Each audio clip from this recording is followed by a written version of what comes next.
So ప్రతి ఓటీటీకి there will be specific budgets. ఇంత ఈ ఫైనాన్షియల్ ఇయర్లో this is the maximum budget you can go అన్నట్లుగా. సో ఈ కంటెంట్ ఎక్విజిషన్ పెట్టే బడ్జెట్ ఏదైతే ఉందో that includes the marketing budget as well. Because sometimes for example ఇప్పుడు నాని వి మూవీ రిలీజ్ అయినప్పుడు వి ఆన్ అమెజాన్ అనేది predominantly publicity చేసుకున్న content. So Amazon కూడా they are getting publicised as well. So ఇప్పుడు మీరు సపరేట్గా మార్కెటింగ్ స్పెండ్ చేయాల్సిన అవసరం లేదు ఆ టైంలో. సాహో అండ్ సో ప్లాట్ఫామ్ అని ఇంకోటి పెద్ద సినిమాలు ఏదైనా వచ్చినప్పుడు.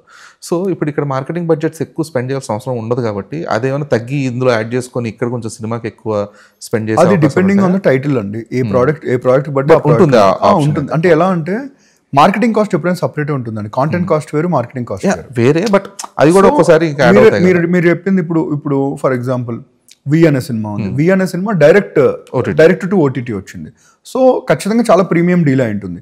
ప్రీమియం డీల్ పే చేస్తున్నప్పుడు డెఫినెట్ గా ఆ పర్టికులర్ నెట్వర్క్ అనే వాళ్ళు డెఫినెట్ గా ఆ ప్రొడ్యూసర్ని ఈ యాడ్ అని అడుగుంటారు. మీరు you have to talk about our platform because ఇప్పుడు మేము డైరెక్ట్ డిస్ట్రిబ్యూటర్ అవుతున్నాం. సో ఆబ్వియస్లీ వాళ్ళు ప్రమోట్ చేస్తారు. హ్యావింగ్ సెడ్ దట్ వీళ్ళ దగ్గరకు వచ్చినప్పుడు వీళ్ళకి సపరేట్ మార్కెటింగ్ కాస్ట్ ఉంటుంది. But right from the day one నుంచి ఒక నెట్వర్క్ పేరుతో అటాచ్ చేసి ప్రమోట్ చేయడం is any day bigger marketing model.